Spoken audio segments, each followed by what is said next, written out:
जय श्री सीताराम, जय श्री राधे राधे। एक पुरानी कथा है, धन धन पुत्र वही है जो परमार्थ में लगे रहे। एक सेठ बड़ा साधु सेवी भक्त थे।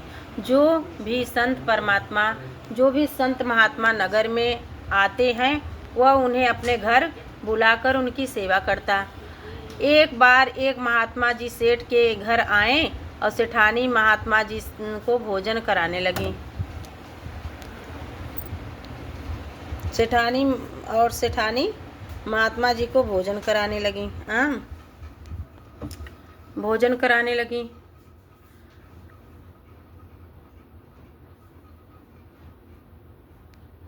सेठ जी उस समय किसी काम से बाहर चले गए थे।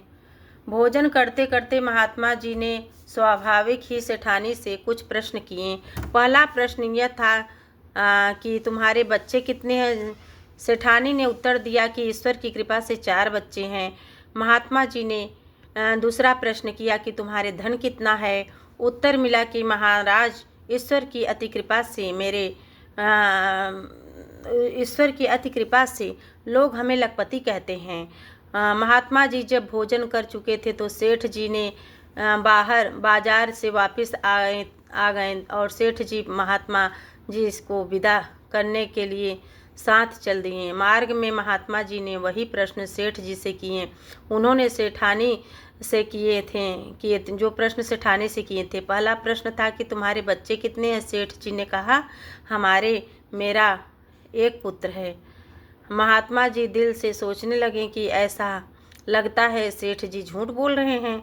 इनकी पत्नी तो कहती हैं कि हमारे 4 बच्चे हैं और हमने स्वयं भी 3-4 बच्चे आते जाते देखे हैं और यह कहता है कि मेरा एक ही पुत्र है। महात्मा जी ने दोबारा वही प्रश्न किया, सेठ जी तुम्हारा धन कितना है? सेठ जी ने उत्तर दिया, मेरा धन 25,000 रुपया है। महात्मा जी फिर चकित हुए। उनकी सेठानी कहती थी कि लोग हमें लखपति कहते हैं।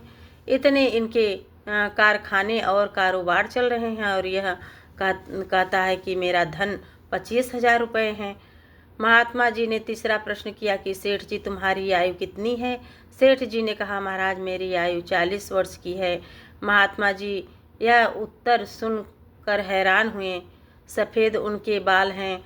देखने में यह 70-75 वर्ष का वृद्ध प्रतीत होता है और यह अपनी आयु 50 वर्ष बताते हैं। सोचने लगे कि सेठ अपने बच्चों और धन को छिपाए परंतु आयु को कैसे छिपा सकता है। महात्मा जी रह न सकें और बोले, सेठ जी ऐसा लगता है कि तुम झूठ बोल रहे हो। सेठ जी ने हाथ जोड़कर विनय की, महाराज झूठ बोलना तो वैसे ही पाप है, पर विशेषकर संतों के साथ झूठ बोलना और भी बड़ा पाप है। आपका पहला प्रश्न मेरे बच्चों के विषय में था। वस्तुतः मेरे 4 पुत्र हैं, किंतु मेरा आज्ञाकारी पुत्र एक ही है। भक्ति भाव पूजा पाठ में लगा हुआ है। मैं उसी एक को ही अपना पुत्र मानता हूँ जो मेरी आज्ञा में नहीं रहते, कुसंग के साथ रहते हैं। वे मेरे पुत्र कैसे? दूसरा प्रश्न आपका मेरा धन तो विषय में है और आपका धन के विषय में था। महाराज वैसे उसकी अपना धन समझता हूँ, उसी को अपना धन समझता हूँ जो परमार्थ की राह में लगे। मैंने जीवन भर की 25,000 रुपये ही परमार्थ की राह में साधु सेवा गौ सेवा में लगाए हैं। वही मेरी असली पूंजी है। जो धन मेरे मरने के बाद मेरे पुत्र बंधु संबंधित ले जाएंगे वह मेरा क्यों कर हुआ। तीसरे प्रश्न में आपने मेरी आयु पूछी है। 40 वर्ष पूर्व मेरा मिलान एक संत जी से हुआ। उनकी सेवा चरण शरण ग्रहण करने के गुरु धारण धारण किए मैं तब भजन अभ्यास और साधु सेवा कर रहा हूँ। इसलिए मैं इसी 40 वर्ष की अवधि को ही अपना आयु समझता हूँ।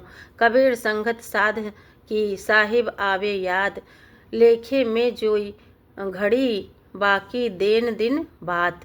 जब कहीं संत महापुरुषों का मिलान होता है, उनकी संगति में जाकर मालिक की याद आती है। वास्तव में वही घड़ी सफल है। शेष दिन जीवन के निस्वार्थ है। दान देने से पुण्य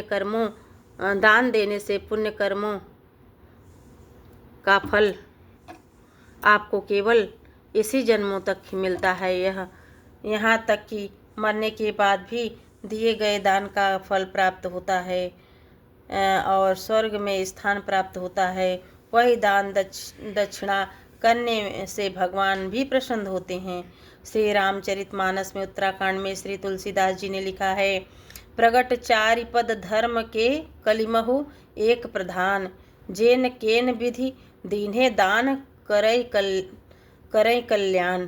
धर्म के 4 चरण सत्य, दया, तप और दान प्रसिद्ध है, जिनमें से कलयुग में एक दान रूपी चरण प्रधान है। जिस किसी प्रकार से भी दिए जाने वाले दान कल्याण ही करता है और गौ दान तो महादान है। जय गौ माता, जय गोपाल, जय श्री गिरधर लाल सरकार, जय श्री गिरधर लाल।